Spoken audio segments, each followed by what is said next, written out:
the roundabouts leading to Parliament, the adjacent serious buildings like the KICC right next to Parliament, where we have heavy presence of red berets, meaning that the police is also not taking any chances despite announcing that there are no demonstrations today. Within the KICC also we have water cannons on standby, and we have police officers on the back of horses doing their patrols, and some fully equipped to as they would be when there are demonstrations, fully guarded against stones that sometimes pelted against them, with all the necessary regalia needed for that. We've also spotted a few carrying tear gas canisters, full complete, armed with even their helmets and batons, showing that the police indeed, despite assuring people that there will be no demonstrations as per their notifications, they are also not taking any chances with what is happening right here. Remember, this is quite a unique day because the president is expected to be speaking to the nation about praising the nation on the development in terms of the country's status as per Article 132(1) of the Constitution, where he is required to indeed address the bicameral parliament, that is both the National Assembly and the Senate. And so with him expected to be coming to this building right here, it would only make sense that police are not taking any chances with the security around here. We have also seen pockets of security officers within other places within the CBD, especially the route that I used to make my way here to Parliament. But so far so good.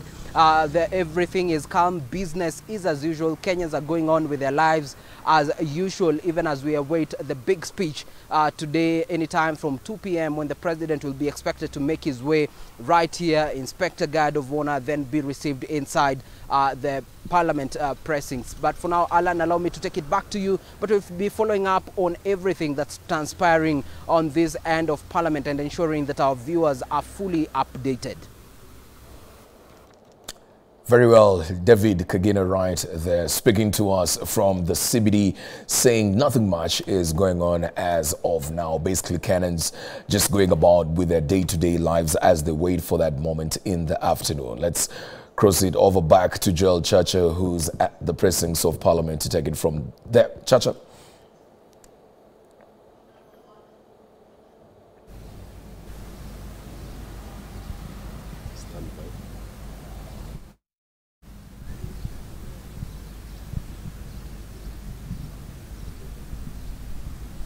Joel Chacha will be taking up this. This is K24's special focus on the State of the Nation address. My name is Joel Chacha, coming to you live from the Parliament buildings. Even as President William Ruto is expected to arrive in these premises at around 2:30 p.m.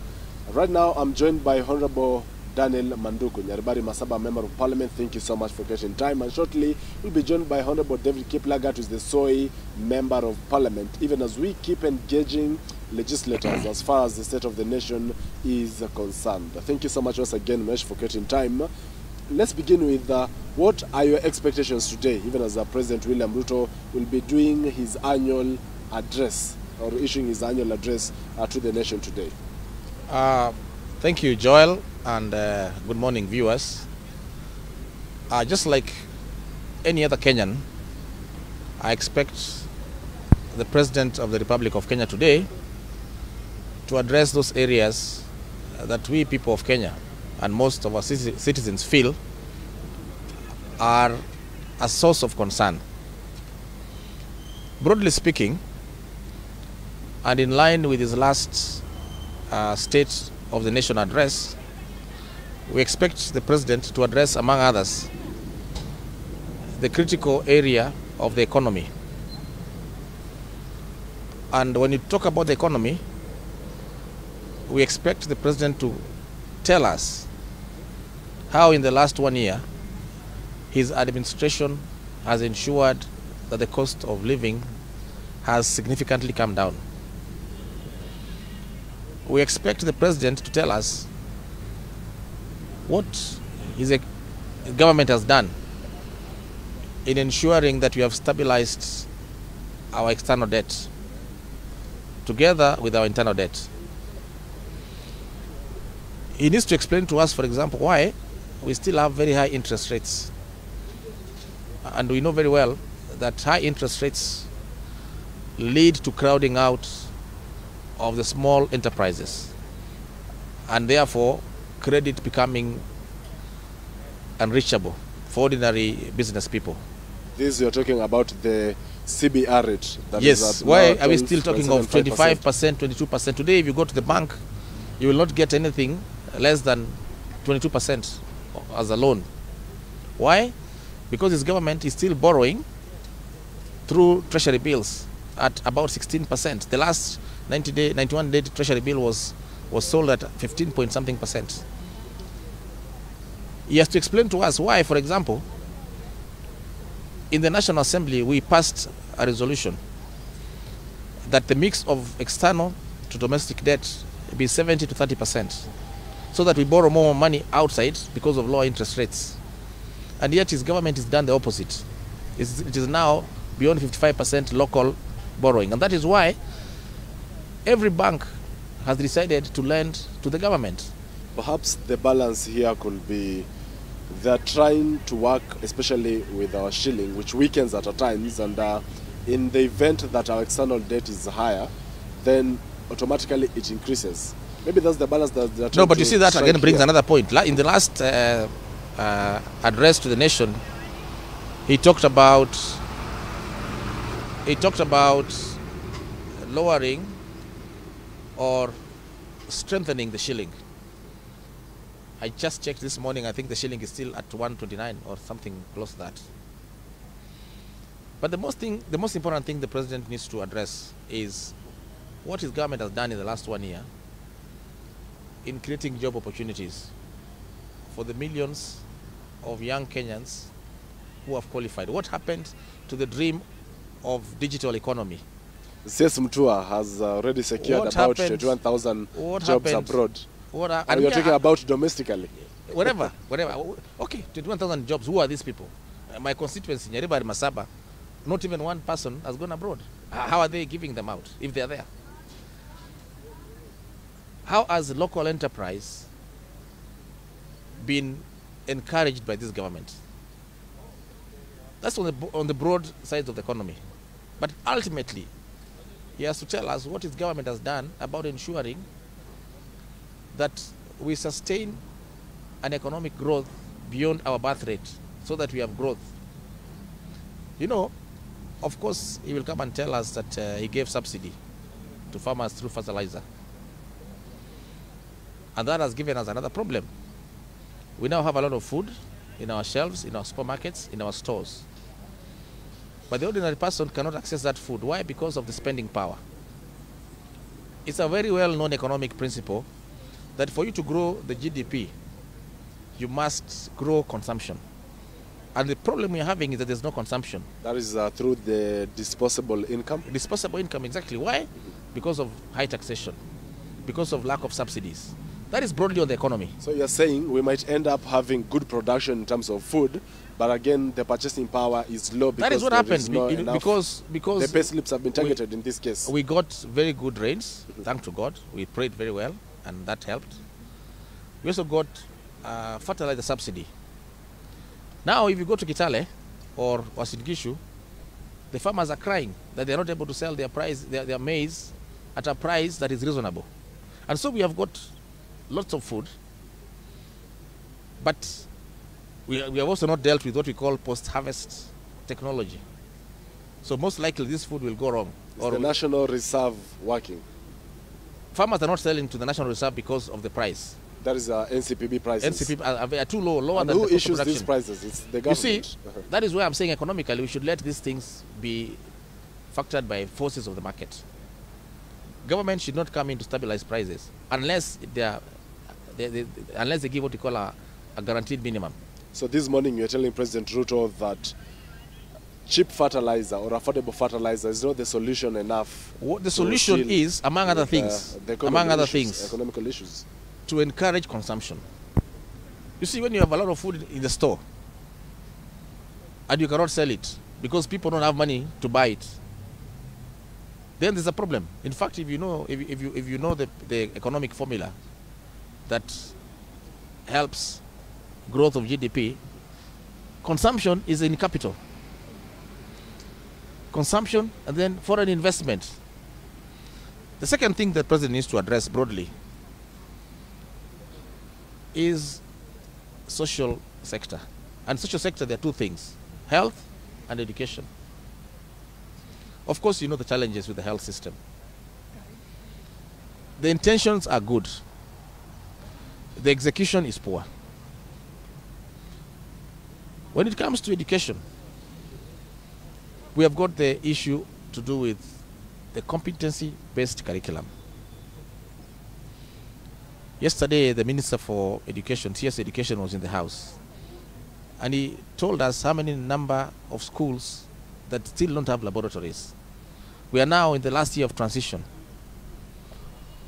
How soon can these laboratories be built in those schools? So that as the CBC has created the 3 pathways, we know that most of our learners will be able to take the pathway they want or desire, rather than a pathway that is prescribed on account of lack of facilities in school infrastructure.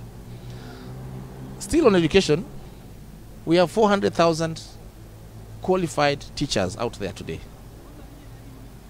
What is government planning in absorbing these teachers, given that our schools still have inadequate teachers? I know there must be a balance in all these things, but then we need to hear that from him. Those are the things that touch the common man. We need to hear also on education about university funding. We need to have the discriminatory funding model relooked at. That is the new funding model that yes, because it binds students into the abilities of their parents, and it has proven not to work so well. I have examples in my constituency where 2 brothers are categorized differently. He has to look at or tell us about the lecturer strike. That is on education. The 4th area that we think he should talk about is on the political climate, especially on his government's roadmap in the reconstitution of the Independent Electoral and Monarchs Commission. Of course, he will say that there's a court case, that we know, but there are ways in which the government can negotiate and have a credible poll body in position, so that the constituencies and the many wards that are still unrepresented can have representation, which is their right. He also needs to talk about national cohesion. His deputy, whom he fired who was impeached a few weeks ago, had created a narrative that this country was about shares. And that gave a very big divide between the haves and have-not. In fact, more than that, we saw a lot of appointments going to 2 communities. He needs to change that narrative in our mindset and start showing us that now he's working, and based on his agreement with our party leader Raila Odinga, that going forward we shall have a broad-based government and also a broad-based appointment system, so that that girl in Yariba Masaba who has no other way can get an appointment in the public sector because he or she is competent. The last thing that he needs to tell us is on other social reforms. We are having problems with security. You've seen thousands of people are still missing. Maybe he should encourage the security sector to have a policy on arrests, guidelines on arrests, which the sector can follow, because we're having too much suspicion, too much speculation on the methodology that the police and security agencies are using to arrest people. So broadly speaking, that is what we expect him to say and address. But most important, when he came into office, he came up with the Hustler Fund. We are told, and through appropriation in the National Assembly, we know billions of shillings have been spent on this fund. Can you tell us the net effect or the positives that this fund has generated in terms of absolute numbers, remembering that we are largely an informal market. In fact, when I was in business school in my master's, our professor used to tell us that Kenya is not a perfect market. And so how has that fund ensured that the common enterprises of the informal sector have grown? And do we have examples, or do we have success stories? That is what we expect, among other things, for the president to address. Allow me to take you back to the first sector, that is the economical issues. And currently there are 6 bills that are before the House. The public participation was conducted by the Finance and National Planning Committee in 6 counties. First of all, on the threshold of such crucial bills being taken through public participation, is it adequate? Obviously, you know the answer, that is not adequate.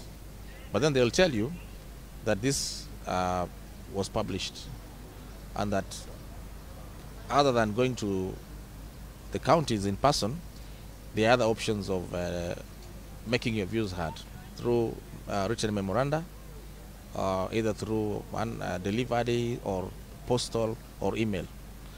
But I think that is not the point. The point is, and we have failed as a nation because we always budget for money that we don't have. Even in your own house, if you earn, say for example, 20,000 shillings, you cannot start budgeting for 40,000 shillings. Here is a situation where we budgeted in anticipation of excess collections, and yet we have not set the fundamentals of the economy right. So you think you'll make money, but you don't know how you'll make it because the fundamentals are not right. And then you realize halfway that, oops, we need to collect more money. And that's why these bills have come to the House. Because the budget-making process, Honorable, of course, Manduko, is a responsibility of the National Assembly. I've told you, we have failed. That was my first statement. Because so we allow the budget, we allow is it the National Assembly or the Executive? You know, what the law says is that the budget should be created by Parliament. It's supposed to be like that. In fact, in places like the US, the executive will propose a budget. And the moment that budget is brought to the floor of the House, it is dead on arrival. Then Parliament, or in the case of the US, the House of Reps, starts from scratch. That is what is supposed to happen here, that we are not supposed to follow the guidelines from the executive. And in fact, yesterday, the current chair of the Budget Committee, Ndindi Nyoro, differed with how the government has been approaching the whole issue of taxation. And is also facing a purge. Could it be because of these stances? And maybe the only persons who are friends to the government are those that do not tell the government the truth. You see, and that is why sometimes we say it is good to take any critique positively. Because don't forget, the president coming here to give his State of the Nation address today, he has 2 more to deliver before the end of, in fact not 2 more, 1 more. That is in 2025. Because the one in 2026, when he'll be here in 2026, I can assure you half the members will not be in the House. They'll be outside in the constituency campaigning. And so this is where he needs to give not just a State of the Nation address, but also give himself a scorecard, like a mid-term scorecard, because it is now 2.5 years since he came into office. So what have I done halfway through? It's like we're in a 90-minute match, football match, and we're on halftime. The coach calls his players and tells them, "You guys, I think you're." That is what should be happening here, not to make this a ritual, where you just come, talk, then we come here and have some nice tea and cake and biscuits and go home. It should be a serious business. That what have I achieved in the last 2 years, and what do I intend to achieve in the next 2 years? Perhaps the reason now that you're in the minority with the very brilliant ideas, he co-opted to bring John Mbadi on board. How's John Mbadi's performance so far? In fact, he fiercely opposed the finance bill of 2024. Currently, he's seeking to reintroduce the 6 money bills that will finance the budget by a whopping 178 billion Kenya shillings. Is it working now that John Mbadi is on board? While I cannot purport to appraise the performance of CS for Finance, John Mbadi, but I think he got himself into a situation where, in English they say, he's damned either way. Damned if you do and damned if he does, damned if he doesn't. Because here is a budget that you must implement. But also, here is a budget with a shortfall. And we're looking up to you and telling you, man, can you finance the gap? And that is why he has to now bring these other amendments through the back door. Because actually what he's essentially doing, we are essentially trying to reintroduce the finance bill through the back door, but in bits. And if you ask John Mbadi, he'll tell you, oh, those clauses were acceptable. But that aside, our fundamental problem is this. We have not cut our suit according to our cloth. We budget for more than we actually are able to collect. Never mind that even besides all that, we still budget in the wrong areas. For example, I'll give you an example. Kenyans have just been in COP29 in Baku, Azerbaijan. Ask yourself how many government officials traveled there. Is that in line with the austerity measures that the president announced immediately after rejecting the Finance Bill 2024? No. They still take hundreds of guys to Baku. Well, some of these things can be done online here. And those guys in Baku are not even in the hall. They are shopping in the streets of Azerbaijan. We still budget in areas which we can actually cut. And we forget to budget in critical areas like health and education. So the withdrawal of Finance Bill 2024, the repercussions of that was slashing of the budget by about 156 billion Kenya shillings. Yes. Then half of the amount that the Finance Bill of 2024 would have injected into the current fiscal year's budget is what now John Mbadi is seeking to introduce in form of course, just bits of the finance bill that he believes were acceptable. At that point, when President Ruto withdrew the finance bill of 2024, could it be proper then he would have equally slashed the budget by the same amount the finance bill of 2024 would have financed the budget? I think at that point, and given the situation at that time, I think the president was in a catch-22 situation. I don't think he predicted that would be where we are today. And don't forget that he also largely acts on advice from the National Treasury. And so 6 months down the line, the advice doesn't seem to be working in terms of the numbers. And that is why we must come back here and see how to tax Kenyans more. But that is a problem because we go back to my first question. The more tax you pick, the more you reduce the spending power of the ordinary person. So the options. And when you reduce the spending power of the ordinary person, you reduce consumption. When you reduce consumption, you reduce GDP. When you reduce GDP, you reduce growth. And we are back in the cycle. And that is why the solution, 2 solutions. One, you must introduce subsidies on the consumption end. Because he said he cannot introduce subsidies on the consumption, he would rather introduce them on the production. Now you have produced. Now you must introduce subsidies on their consumption. Secondly, they have to work out a way to reduce the cost of fuel. Because fuel is a primary ingredient in economic development. And thirdly, he has to look at the issue of taxation. Then when the Finance Bill of 2024 was withdrawn, he gave his 2 approaches. That is slashing the budget by the amount that I stated, 156 billion, and borrowing the rest. Maybe he's averting, plunging this country into more debts. I'm not an economist, but I know this. For every 100 shillings we raise in revenue, we pay debt, both external and internal, about 70 shillings. But out of that 70 shillings, about 50 is paid to domestic debt. And we have said it here, through the medium-term debt strategy, that we should focus on borrowing externally. Why? Because external borrowing has very low interest rates. In fact, some of them is sub 1%. Secondly, external borrowing also has what we call grace periods. And thirdly, external borrowing has long tenor, 30 years, 20 years. So, if you do all that and borrow locally, you're still plunging the country into two problems. One, that you must pay this money upfront. Secondly, you're crowding out local enterprises from borrowing locally and therefore increasing the interest rates. And that's why no one can go to the bank today and borrow any money. Could it be it's because of the downgrade that as a country we got in terms of the credit risk? Well, credit that is risk, forcing the government to now borrow credit risk, you know, at the end of the day, whether it's a downgrade or upgrade, what that implies normally is what we call interest rate.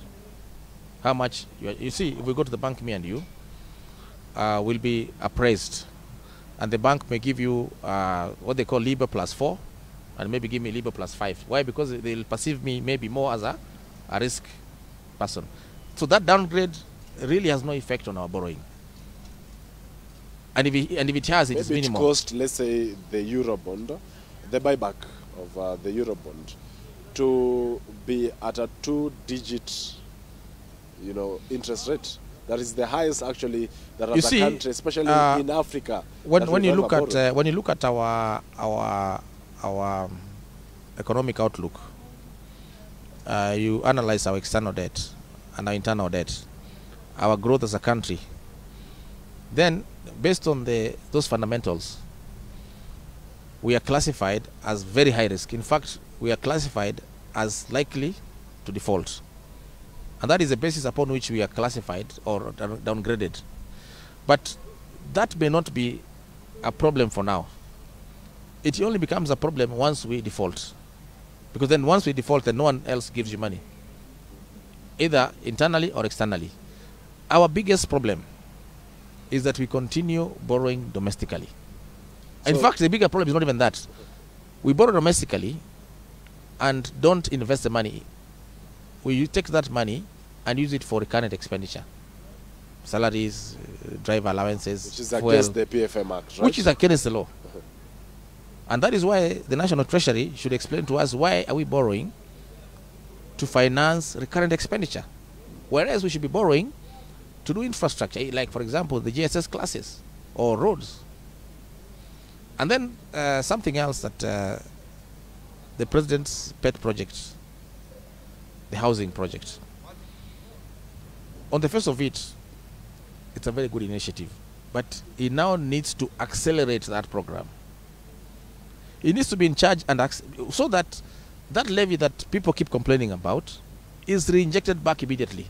It doesn't make sense for everyone to pay levy, housing levy, and then the money is put in bonds or in some bank.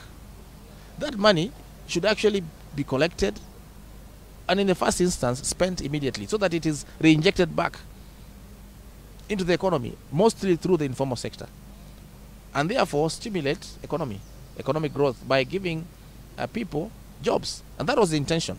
But the program is a bit slow, if you ask me.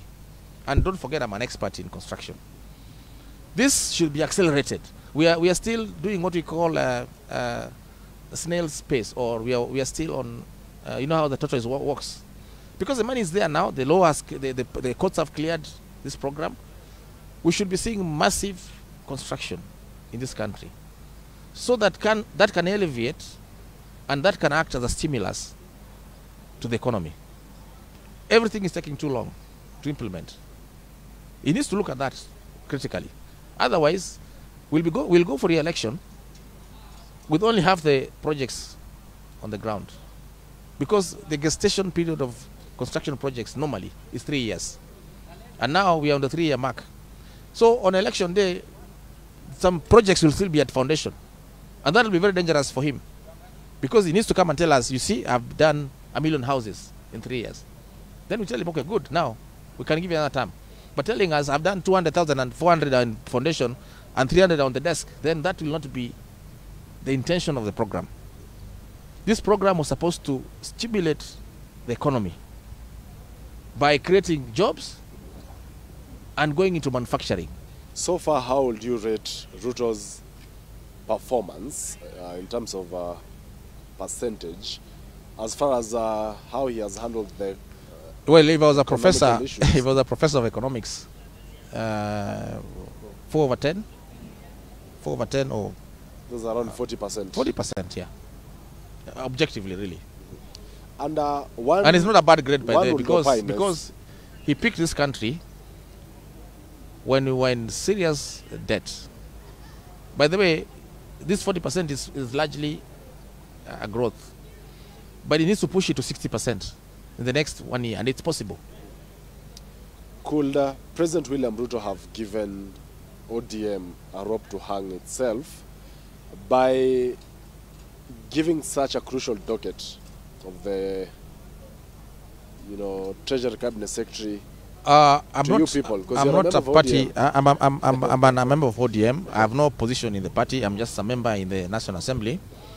But what I know is that there's no coalition agreement between him and ODM. And so he picked individuals. He never picked the party. As whether they'll hang themselves with the rope or not, time will tell. But of course, they'll all be judged the same. They'll be told, you guys were part of government. But ODM is still the minority party in the National Assembly. So some of our colleagues, yes, are in government, but they are there as individuals. And this is what our party leader has always said. We in ODM still remain the minority party as per the standing orders and as per the Constitution of Kenya. Interestingly, owing to the broad-based government that is there today, it's expected that members of ODM and the minority in general will be present while President Ruto will be addressing. Last year, you stormed out. This time round, we are expecting that you'll all be seated. In civilized democracies, and I like giving the example of the US, when the president gives the state, in America they call it the State of the Union address, it is normal for the opposition or the minority party to jeer. This is politics. And so working out of some of my colleagues in the last State of the Nation address was nothing wrong. It is part of democratic growth, because you're showing that you don't support or you don't believe what he's saying. And that should not be misconstrued to mean that there's an enmity. So this year we are in. I mean, last year I did not walk out myself. This year I'll not walk out, but I'll listen to what he says, and then we have a chance to ventilate on the floor of the House in subsequent days.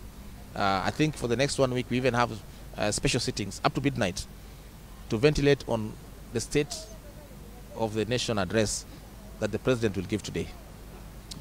Now that we've already touched on the broad-based government, there is one more remaining slot. Last time when you were on our program, you hinted that the minority leader, that is Junet Mohammed, will be picked to fill the slot of the Interior Cabinet Secretary.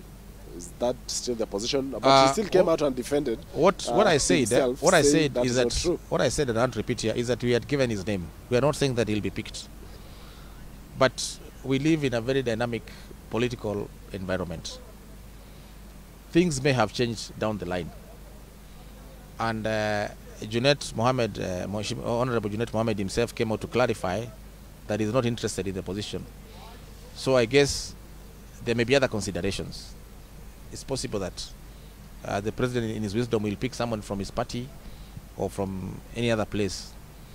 But in the House, I have not had any other suggestion.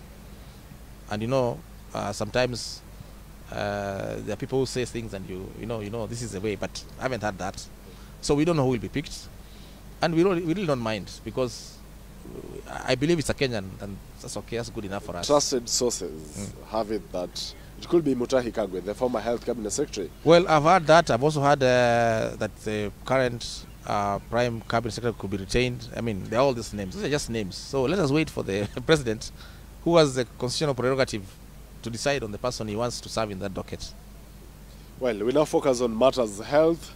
The transition from NHIF to the Social Health Insurance Fund, or the Social Health Authority, has it been handled in the best way? The biggest problem with that program, I'll tell you, my friend.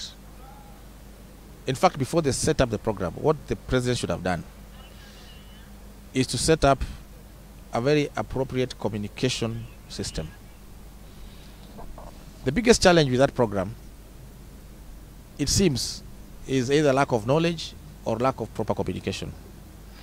And so you hear conflicting stories here and there. But then the underlying facts are this: that there is a problem with the registration, and when you go to the hospitals, most of them don't admit you in the first instance. They want you to pay some money. There's a problem on the capping. I think they have given 180 days per family per year. There's a problem, which is adequate, by the way. There's a problem on the categories of hospitals. These are things that can be harmonized administratively. And so, whereas the system or the program may look very good, those who have experienced challenges blame the whole program. Unfortunately for us as members of parliament, when someone goes to the counter of a hospital and is told, oh, you have to pay 4,000 shillings or 7,000 shillings for MRI or for X-ray, the first thing they do is to send you a message as your member of parliament. Oh, I've come to so-and-so hospital. I've been told to pay 4,000. Please send me some money. And Joel, if I show you my phone, you'll laugh, because even this morning I've gotten one. Somebody who's told, well, just send me a message. He cannot be discharged because he has to clear 27,000 shillings. And he says, SHA is not working here. Those are things that can be sorted out. Those are things that a proper working system can sort out overnight. Could the problem been have maybe the CEO who was there? Well, you know, they always say that leadership is everything. But then, I think it is just about having competent people working on this thing. Why am I saying that? If you go to hospital, like if you are insured by any other insurance company, you have paid your premium. You just go there and you tap, you know, your finger. They take the biometrics, and the next thing, it is seamless. Now, with this system, it's supposed to even be better, because we are told they have the best tech system, the most expensive, I think, in the country. Over 100 billion Kenya. They have the biggest. The initial 700 million. They have the biggest database. Uh-huh. It should be easier for them. You know, the bigger you become, the better you're supposed to be. So this multi-thing problem should not be things we're discussing a month, 2 months down the line, in my opinion. Because you try here in National Assembly, we're insured by Old Mutual. You go to hospital, it's 1 minute. Not because we are MPs, but because that system is working. Why can't this Chief SHA also work in the same way? There's the hand of Adani in it, and Adani has been indicted in the New York. No, I mean, you know, let's not bring too many things in this. Because if we are talking about the health system, then let's not blame third parties. These are things we can do ourselves. In fact, when I was... Third parties have been brought in this case, Adani. No, I'm talking about... And also now touch on the... What we are talking about are administrative issues. The PPPs. We're talking about administrative issues. And so, really, Adani does not run the local hospital. Yeah, the biggest challenge we'll be having maybe is laxity and the lack of the drive to do the right thing, because everything else is working. You know, the urge to have universal health coverage has been there since the days of the late Mwai Kibaki. Uhuru Kenyatta came in and he was not able to achieve it. And I think the intention of William Ruto is to actually achieve that. But then the guys is using there, I think that are the problem, if you ask me. Now, on the public-private partnership, is this something that you also expect President William Ruto to come out clean on, especially with the issue of the JKIA? You know, the energy. Let me tell you, Adani has just been indicted in the US. What does that mean for us? Let me tell you what I know about PPPs. In an effort to increase investment, especially in infrastructure, and given the large or colossal sums of money you need in those investments, it is not possible that using ordinary budget or through ordinary revenue, you can inject so much money into projects, especially when these projects are multi-year and that when they are very large. And so the PPP model, which is the public-private partnership model, is a universally accepted method of giving alternative financing to infrastructure. Now, having said that, PPP also has got methodologies on how you can source a potential partner. And one of them, which seems to be very controversial, is what we call the privately initiated proposal, where I decide, Joel, in K24, you need new cameras. I come and talk to you, and we agree, and I bring new cameras, and you pay me over time. Now, the problem with PIP is that people become suspicious, largely because of our historical knowledge. That how could someone just come, give a proposal, and therein get the job moving? But they forget that even before you sign, the proponent must come and negotiate with a committee, which is set up in the Act. The PPP Act sets out the membership of the committee. It defines what you should be, what you should do at what point. It says you must come with a term sheet, and this term sheet must. The only problem the PPP has, it does not obligate the contracting party to publish or to do what we call public disclosure. And I can see where that is coming from, because if we did that, then someone would wait for a proponent to come with the term sheet and being in competition, take the same term sheet and improve it. And so the only challenge we have with the PPP in this country is what we call public disclosure. Again, boils down to the same thing: lack of information, lack of adequate public discourse. Well, we now touch on matters of security. There has been a rise in the cases of abduction, forceful disappearance, and extrajudicial killings.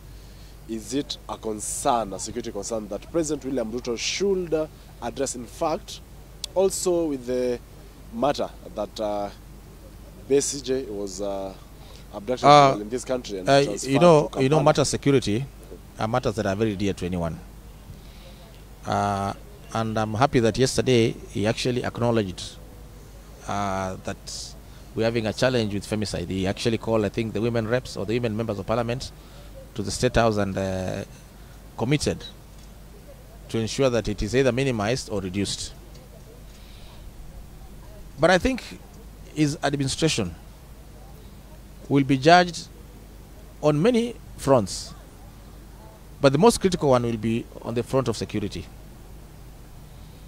And that is why I said, as a starting point, he should encourage the security forces to have a policy or guidelines on arrests, so that if they want to arrest Daniel Manduku, they have three options. One, you call him, tell him, come for arrest. Two, you go for him, but there's a way to go for him. Three, in the event that he does not come, or you don't get him where you go for him. Three, then you can go for him forcefully, but there must be another third party. Then secondly, he also has to acknowledge that most of the people who are victims are ordinarily voiceless people. And so these people need some form of protection. It is never that serious that somebody can be so bad that you just abduct him.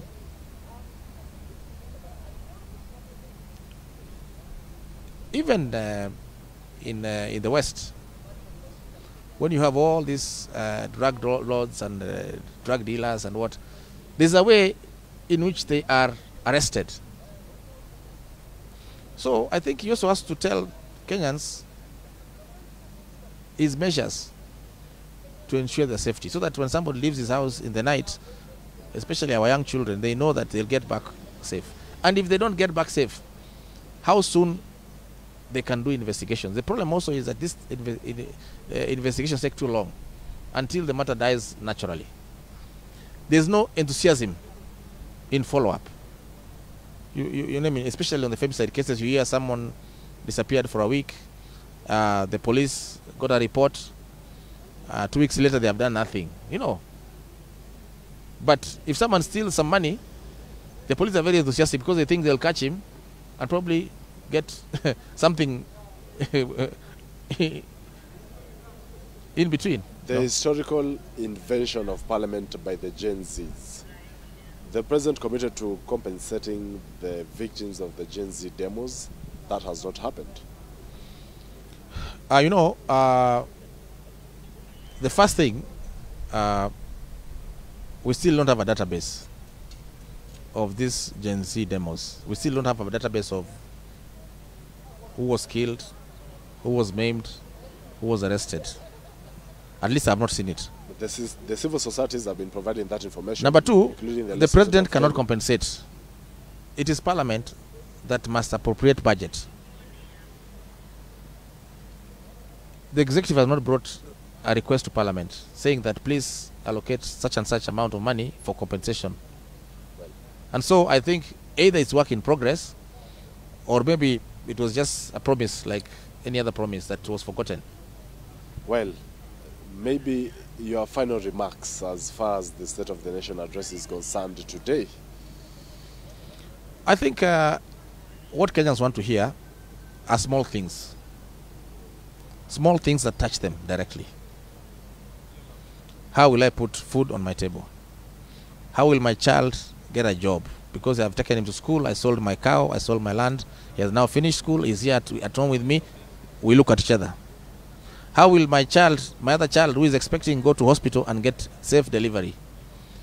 How are my sister's children going to school? Basics. How will we get money through gainful employment to sustain our livelihoods? These big things don't make sense to our people in the village. He should talk to the heart. Tell us on security. Are we safe in this country? Well, thank you. Thank you so much, Honorable Daniel Manduku, Nyaribari Masaba, Member of Parliament. It has been a conversation, even as we focus today on the State of the Nation address. I'll be handing over back in studio, even as the Swahili team will be taking over here. The weather has now changed and it's already drizzling, but of course we'll be bringing you the live updates right here from the Parliament buildings. My name is Joel Chacha. Do enjoy the rest of the viewing.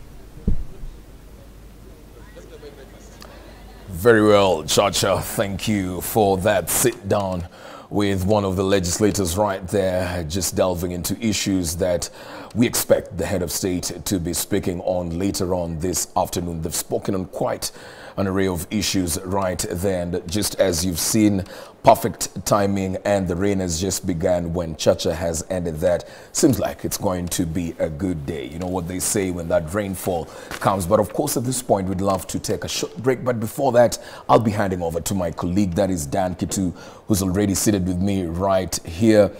And Kitu, umewadia ule wakati wa naam, ni wakati wa kubadilishana zamu hapa studioni. Bila shaka mmekuwa hapa kuanzia alfajiri mbichi na sasa ni saa 4 asubuhi na ni wakati wenu kupumzika kidogo, angalau mtazame nje kunasema nini na mpate angalau pia kopo la maji ili kutuliza hali, tukiendelea kufuatilia shughuli hii muhimu ya hotuba ya Rais William Ruto itakayofanyika mubashara kabisa kutoka bungeni. Unatarajia nini Alan katika hotuba yake Rais siku ya leo? Labda niseme man, let me just stick to what I do best.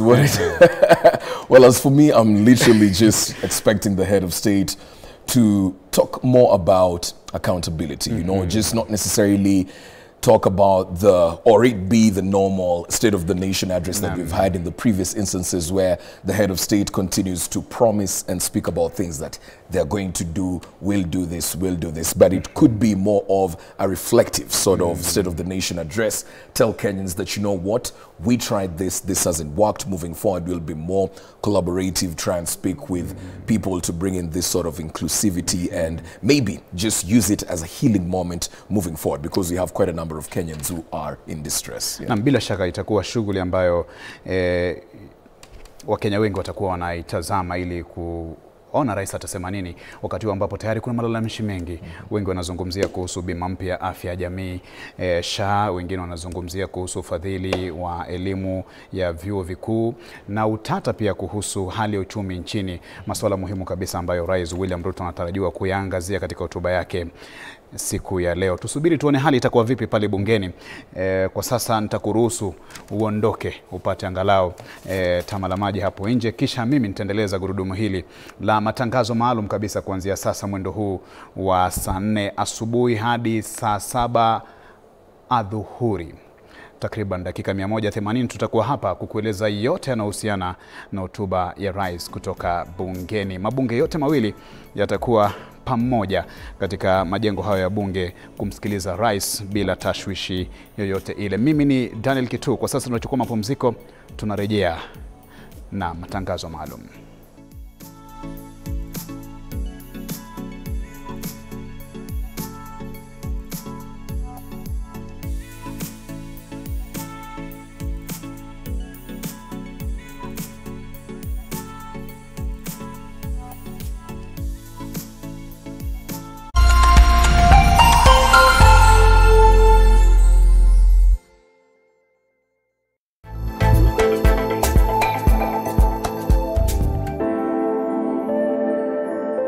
To maximize on space and avoid wastage of water, you can try hydroponics farming. Areas to do with urban and peri-urban areas. We don't have land, so we have to come up with systems that can produce food economically and also in a way that we can also make money out of it. And the only way was to go up. So how do we do that? It's through hydroponic systems. We do contract farming. One of the mistakes that our farmers do is to farm without a market. You should always get the market first, then grow for the market. So we never grow anything that has no market. We get a contract, we grow, we deliver. The other climbing crops can be grown. But the reason why we are doing this ones in the greenhouse is because of the value. Everybody should learn about this. This is the future of production of food crops. Be it in nursery areas, be it in the urban areas, in rural areas, in peri-urban, you know. This is the way to go. Climate resilient way of producing food. So join me this Sunday at 1:30 p.m. and a repeat of the same later on at 6:30 p.m.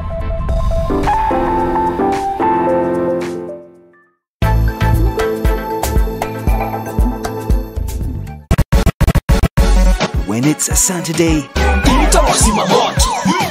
there's only one entertainment show in East and Central Africa.